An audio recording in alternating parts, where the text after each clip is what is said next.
How do you actually organize your schedule when you're going through a Pilates teacher training program, but you also have a full-time job or a very demanding schedule? Let's talk about it.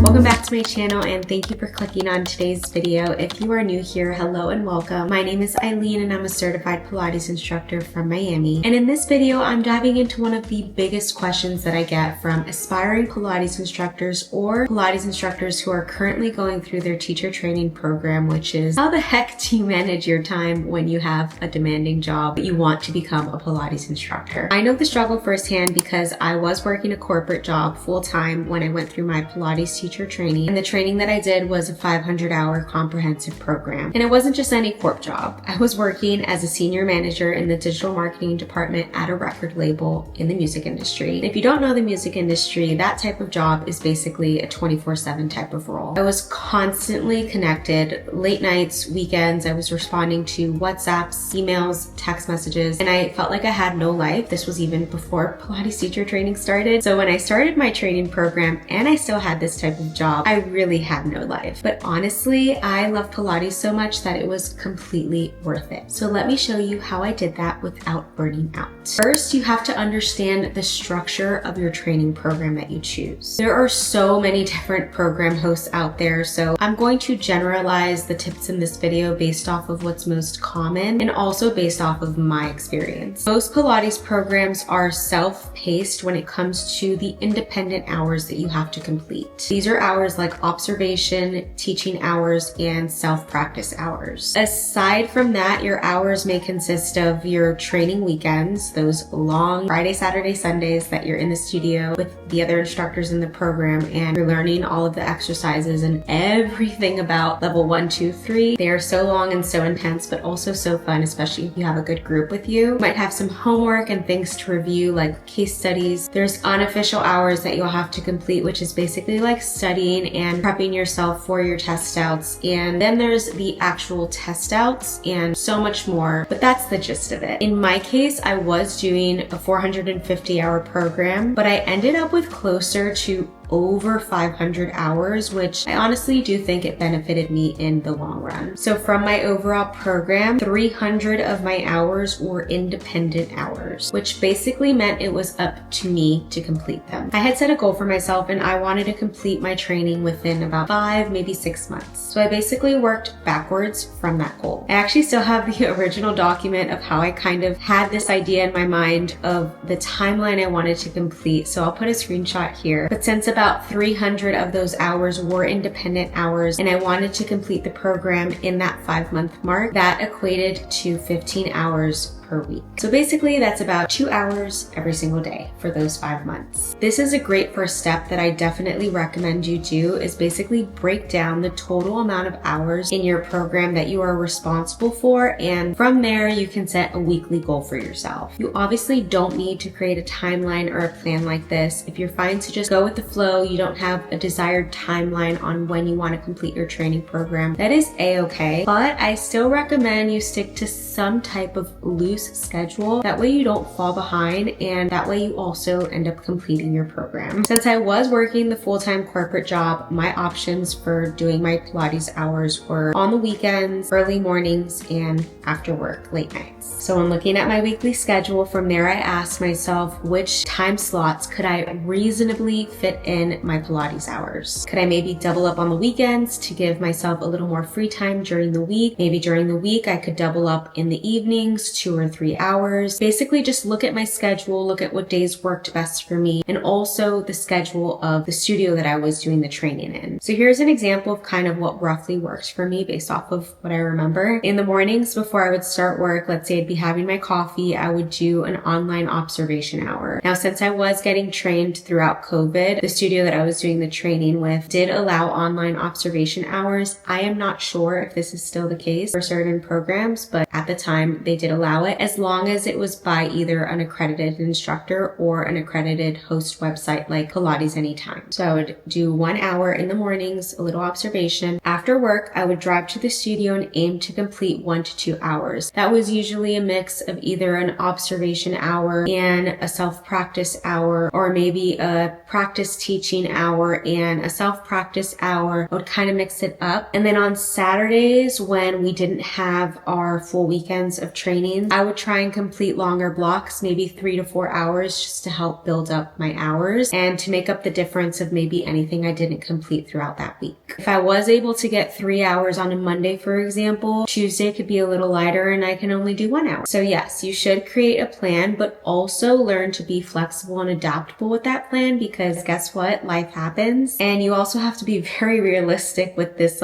plan that you're setting in place and learn to go with the flow at a certain point too. Are there days that I didn't complete any hours, or days when I only did 1 hour instead of the 2 or the 3 that I had aimed for? Yes, absolutely. I'm human. But for the most part, I was very committed to staying on track. So when days like that would happen, I would just make it up the following week. So here's a scheduling hack that I would say saved me a lot of time, especially with the commute to the studio. Take a look at the class schedule for the studio that you're doing your teacher training with. Look for classes that are back to back and work around from there. So for example, let's say you go into your studio to observe another instructor who's already working at that studio. Hour 1, you can observe and take notes. Hour 2, maybe you hop into a group class that's going to happen right after that class you observed. Or maybe if the studio doesn't have a class going on, you can do a self-practice hour. And then hour 3, if you are able to find a body to work on, you can practice your teaching hours. Right there, you've got 3 different type of hours: your observation, self-practice, and practice teaching. If you plan enough, you can also even maybe make that practice teaching hour an apprentice practice teaching hour, where maybe the instructor that you observed sticks around and observes you. That was required for my program. I'm not sure if your program specifically requires that, but this takes a lot of planning and logistics, especially with the availability of the studio, the availability of the person that you're going to be practicing on, and the availability of the instructor that would be potentially observing you practice teaching. And I know it sounds like a lot of moving parts. It is, but it is so worth it. If you put in that extra little effort, it's going to make your life so much easier when you have a block like this. You can leave the studio feeling so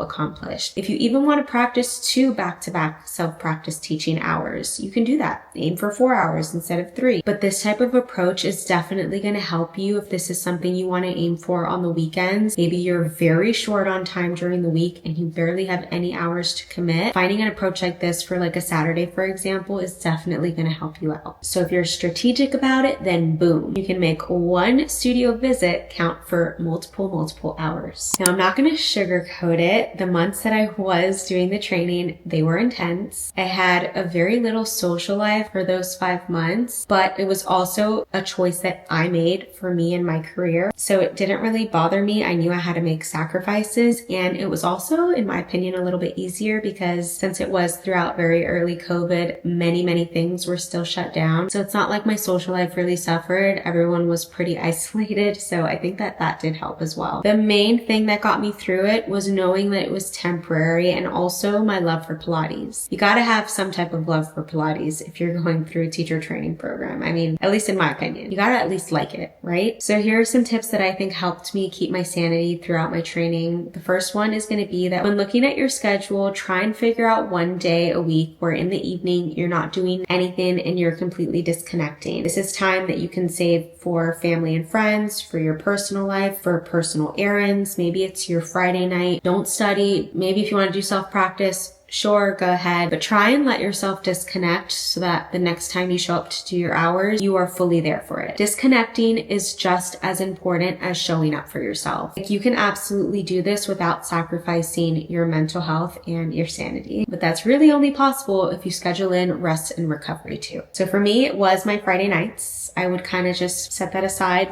no hours were scheduled for that time frame. And if I wanted, I really just wanted to end my day with some Pilates, just hop into a class class and I would do a self-practice hour. I also kept my Sundays mainly open for rest, family time, errands, getting groceries, just setting myself up for success for the week. So Sundays were a big day that I did not have any Pilates hours on my schedule. If I did happen to do an hour on a Sunday, it was likely a very light hour, maybe some studying, maybe just reviewing some notes, but I wasn't scheduling anything on my calendar and I wasn't committing myself to showing up for anything because I knew I needed the day to disconnect and rest. So Friday evenings and Sundays were my two balance days. The last scheduling tip that I have for you that really changed the game for me was to start teaching before you're fully certified or before you reach the end of your program. A lot of studios will actually allow you to teach group classes and privates at the studio as long as you're at a certain point within your training. Usually it's after level 2, and as long as you've also completed a certain amount of hours within the program. Now, I can't speak for every Pilates studio that's out there, but I have seen that a lot of the studios do allow this of trainees. So a couple of months into the program, I started practicing teaching on my friends and family in the studio. I mean, I had already started doing that, but then when I really honed down on my practice teaching hours, I mean, the classroom was full and it was so cute. I had all my friends come and it was just really nervous for me because I knew them and they knew me. And I honestly found it easier to practice my teaching hours on a complete stranger than it was on family and friends, mainly because the stranger doesn't know you, right? They don't know that you're in your teacher training program. They don't know how long you've been practicing teaching or how long you've been an instructor. So you can almost kind of fake it till you make it in that approach, but obviously in a safe way because you can't fake teaching Pilates. Like, you still got to know your stuff, but it took the pressure off of, like, I don't know, all the nerves that I had when I was teaching my friends and family, especially when it was like a group class setting and there was a lot of bodies and it felt overwhelming. But anyways, it was also around that time that the studio that I was doing the training with had some classes on the schedule that they were in need of some help with, and they added it to my schedule and I was so excited about it. So I was able to work officially as an instructor even though I was going through my teacher training still, and I got to have real life experience with real life clients, and that was the most important thing throughout my entire training program. That is what I found to be the most valuable, in my opinion, from all the hours that you do. I mean, they're all important, they're all essential, and they all tie together, but the pinpoint, the point that's really going to make you truly stand out as an instructor is getting started with practicing teaching from the get-go. It can also be the scariest part of going through a teacher training program, but getting that real life experience is going to help you find your confidence. It's there, I promise. It's also going to start to help you figure out your teaching style. So if you are working full time and you have a demanding schedule, or maybe you're not working full time and you still have a demanding schedule and you want to transition to becoming a Pilates instructor, it is 1,000%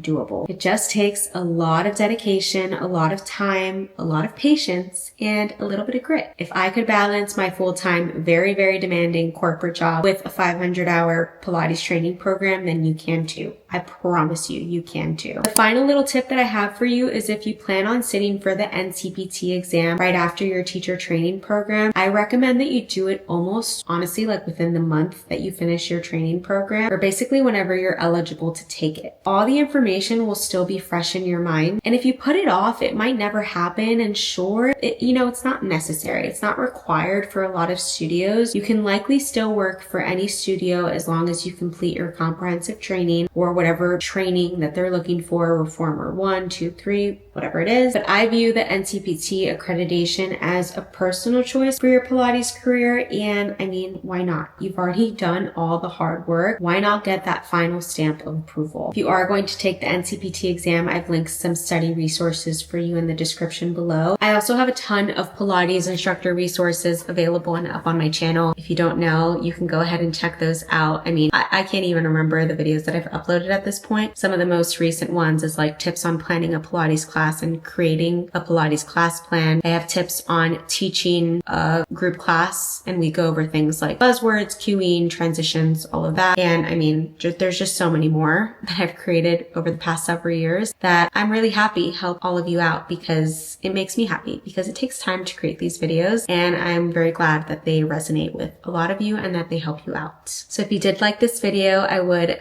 really, really appreciate appreciate just a little thumbs up. It helps support me and my channel. And I think that about wraps it up for this one. If you have any questions on anything that I went over, feel free to send me a DM, an email, drop it in the comments. I do my very best to get back to every single one of you. And if you're currently going through your teacher training, drop a comment below as well. I would love to cheer you on. Thank you so much for watching, and I'll see you in the next video. Bye.